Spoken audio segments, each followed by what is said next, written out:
Hello and welcome to Devil's Advocate. Has the government of Orissa failed to protect the Christian community?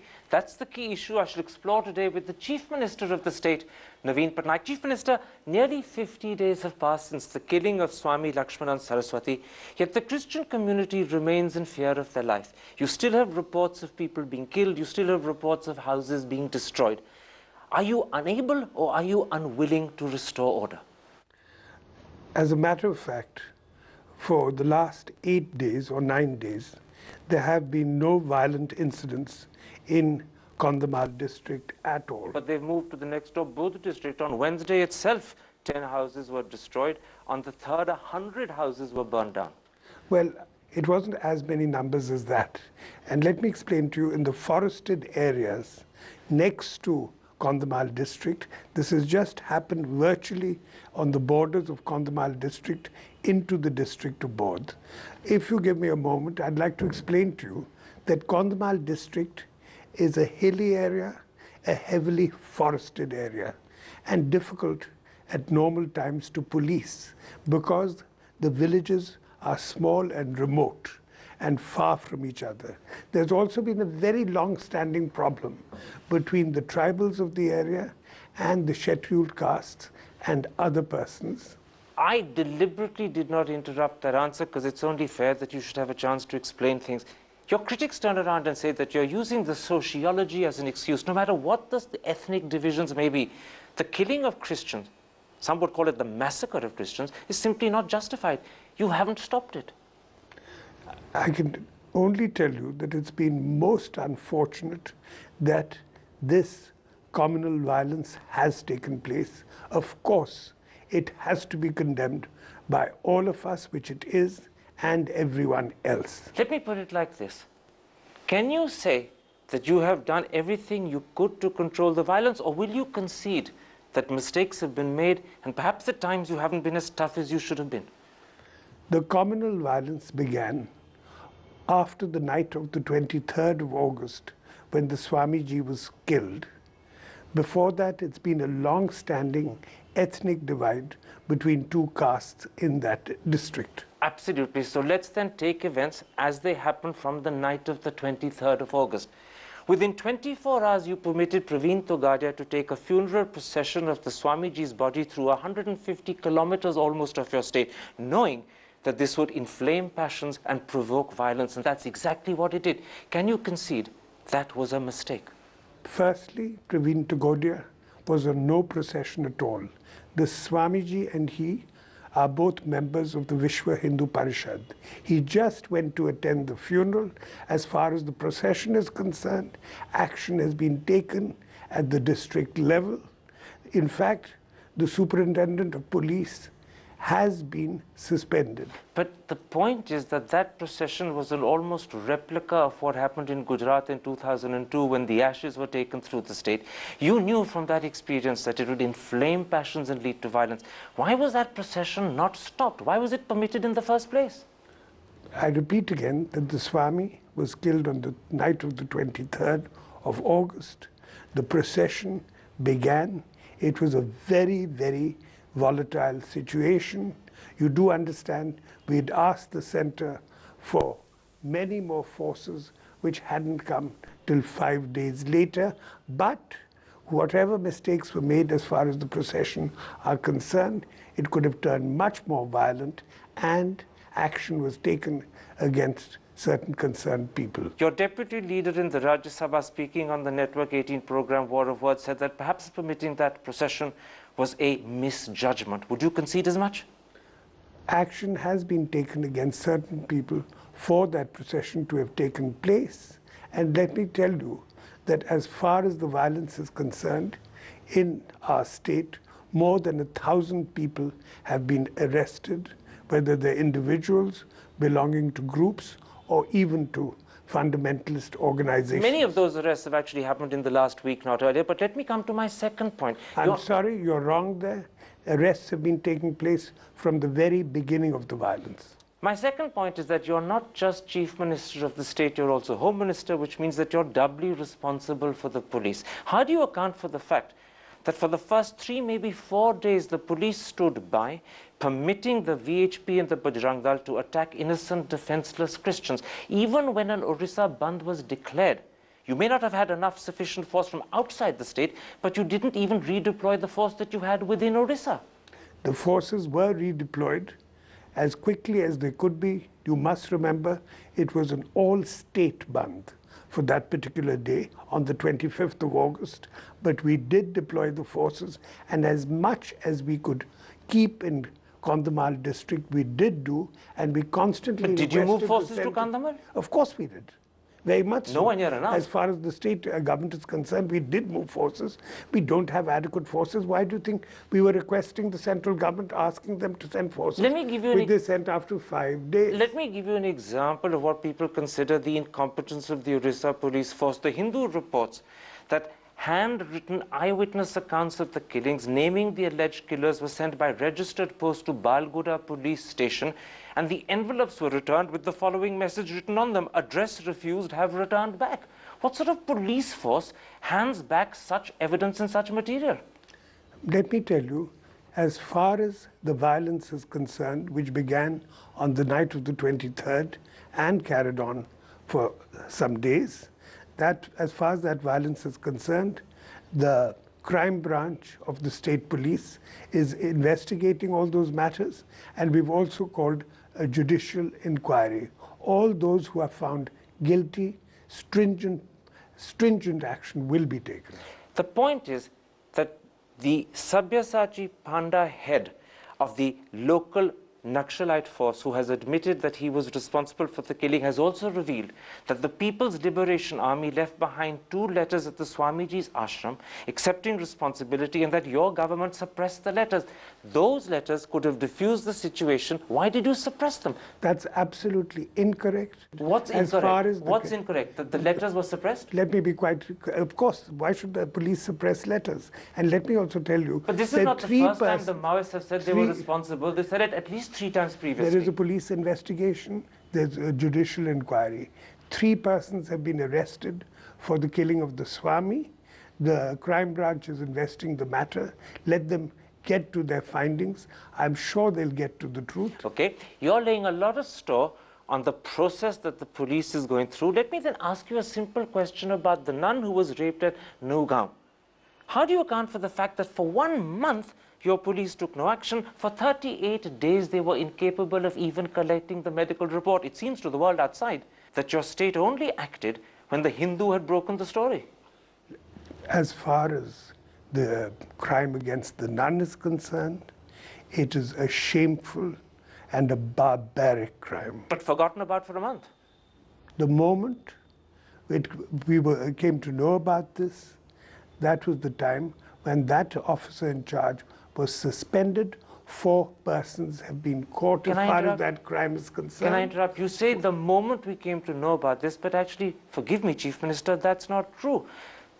The Superior General of the missionaries wrote you a letter within 24 hours pointing out what had happened. The Archbishop of Cuttack says he came and personally met you and told you. Brinda Karat has gone on record to say she told you. You yourself therefore knew almost 1 or 2 days after the rape itself. Let me clarify that the Archbishop has not spoken to me after the events began in Kandhamal, after the 23rd of August. Secondly, What about Sister Nirmala? What about Brinda Karat? Sister Nirmala's letter is much later. And after that, the appropriate steps have been taken. And Brinda Karat, when she was here, spoke to me about persons, victims of the riots, who were at the YMCA in Bhubaneswar. And I sent the collector, the local collector, within half an hour. So you're saying to me that the claim made by these people in the press, Archbishop Chinath, Brinda Karat, that they had personally met you and spoken to you and drawn your attention to the rape of the nun, that these claims are incorrect? Let me be quite clear. The Archbishop has not met me at all. What about Brinda Karat? From the 23rd of August or before, a few days before, you might say, before the incident, the Archbishop has not met me or spoken to me. Brinda Karat did meet me, and she told me of the problems of the victims who had come to the YMCA. But not of the raped nun. Not about the raped nun. She spoke about the problems of these people there. I immediately, within half an hour, sent the local collector to see to their problems. And in other words, you're saying you had no knowledge that you sat on, that the second you found out, you acted at once. Sister Nirmala's letter was a letter which came much later. In fact, Sister Nirmala met me just a few days ago here, and she said she has faith in the government and the steps that the government is taking. That's now. But she wrote you a letter immediately after the rape. Within 24 or 48 hours, you're saying that letter came much later. I have a letter from her. But it came later. You can see the letter. All right. The letter came much later. This is clearly an instance of your word against theirs. I can't go into it. This is something that only they can answer themselves. I'm only going by the press accounts. But let me put to you what the church seems to have concluded about you. 2 weeks ago on this program, the Archbishop of Delhi had this to say about you. Naveen Patnaik has not done even the minimum that was required to protect the citizens. In other words, he's accusing you of almost complete dereliction of duty. Well, this is the first time that I'm hearing about what you're saying about the Archbishop of Delhi. Let me make my point of view clear that from the very start of these horrible and shameful incidents of communal violence, my government has taken whatever steps it possibly could to bring normalcy and peace back to that disturbed district. Forgive me. And for the last week or more, there has been normalcy. It has been brought under control. Well, what you call normalcy is disputable. As I said to you at the very beginning, there have been instances on the 3rd, there have been instances even on Wednesday. But you say you've taken every step to restore normalcy. In fact, the truth is that reconversions to Hinduism, a flagrant violation of your own state law, are openly happening in Orissa today, and your government is doing nothing to stop them. Why? Of course, we are against anything which is illegal. But why aren't these being stopped? Every government is. But why aren't these being stopped? Registers are going for the victims to sign for whatever complaints they may have in this regard or any other complaint. Chief Minister, you're taking a very technical response to a situation that requires urgent action. You're talking of setting up registers. The newspapers are widely aware of the reconversions. You as Chief Minister seem to be almost unaware of them. How can that be the case? Obviously, we've heard of that, and we will do everything which is legal to stop all of this. How quickly? And we have taken How quickly steps. will you act? We have taken steps regarding this. You do understand now there's a lot of force in Kandhamal district to maintain law and order. Do you know what they say in Delhi? They say Naveen Patnaik is taking sides. He seems to be siding with the Bajrang Dal and the VHP against the Christians, which is why he talks in technical terms. He talks about excuses and delays. He talks about the condition of the roads which don't let him send a police force to Kandhamal, but he doesn't act.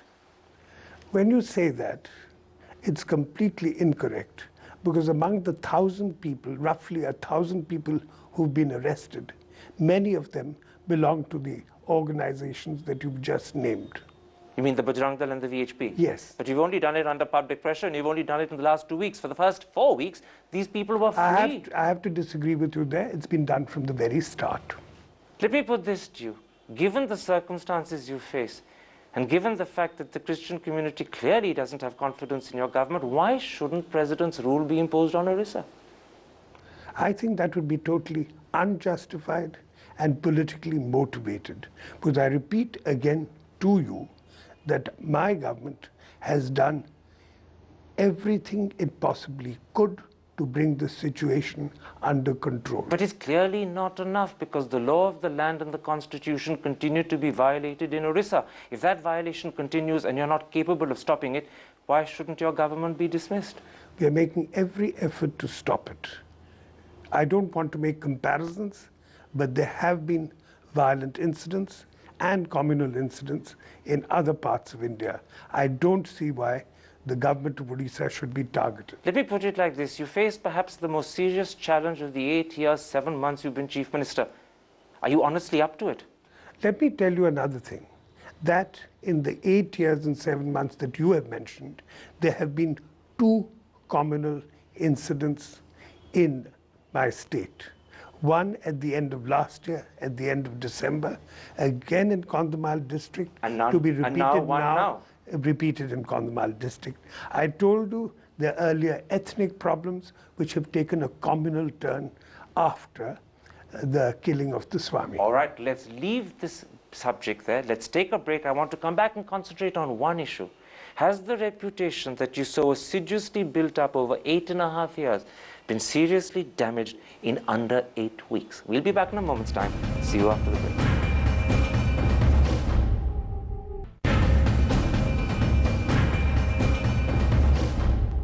Welcome back to Devil's Advocate. In an interview with the Chief Minister of Orissa, Naveen Patnaik. Chief Minister, I put it to you that your handling of the crisis in Kandhamal has virtually shattered your image. Before Kandhamal, you were considered a modern, urbane, secular Chief Minister. After Kandhamal, you're either considered an inept administrator or a puppet in the hands of the Bajrang Dal. I would consider both those points of view totally inaccurate. I've told you in the interview till we've had up to now how the government has tried to handle the situation, both strongly and with great deal of sympathy and humanity as far as the victims are concerned. And the second part, when you talk about ineptitude, and the second part of being sort of influenced by extremist groups. You can't even bother to name them, Bajrang Dal. Yes, you can say the Bajrang Dal, you can say the VHP. You say you acted with sympathy. Let me point out what the Archbishop of Cuttack says. He says the statement that you issued after you visited Kandhamal didn't even mention a word about the Christians who'd been killed, the thousands of homes that had been destroyed, and the tens of thousands who were rendered homeless and living in refugee camps. You didn't have a word to say about them, he says.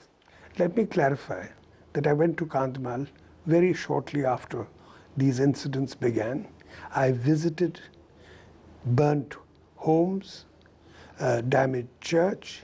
I went to refugee camps. But why didn't that appear in your statement? Why was there no sympathy for them? Of course there's sympathy for them, and I've made that clear from the very first day. Since the 23rd, I've been appealing for peace and tranquility among the people.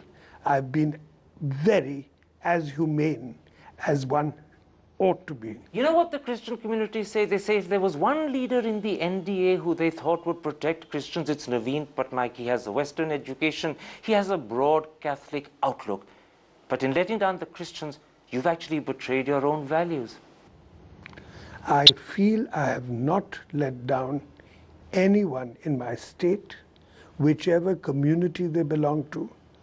Every bone in my body is secular, and I don't think that any of those bones have been damaged. In which case, do you know what your critics say? They say he's scared of taking action against the Bajrang Dal and the VHP because he needs the Sangh Parivar support in the forthcoming elections. He's probably done a Faustian pact. He's deliberately turning a blind eye to what they're doing because he needs their support when the elections come. The BJD and the BJP have had an alliance for more than 10 years.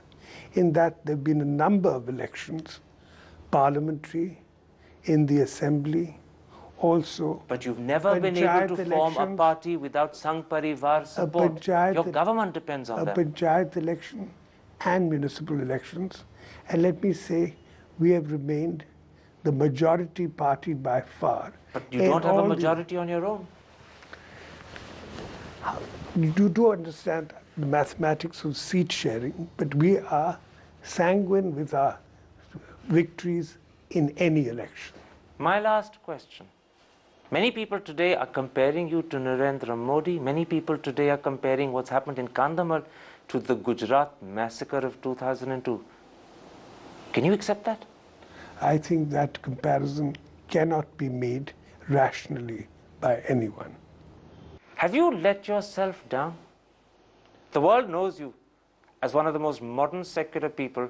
Today, as a chief minister, you're emerging as someone who's conniving with the Bajrang Dal to let the killings of Christians continue. Have you let yourself down? I have to repeat to you again that people after these violent incidents from that organization have been arrested.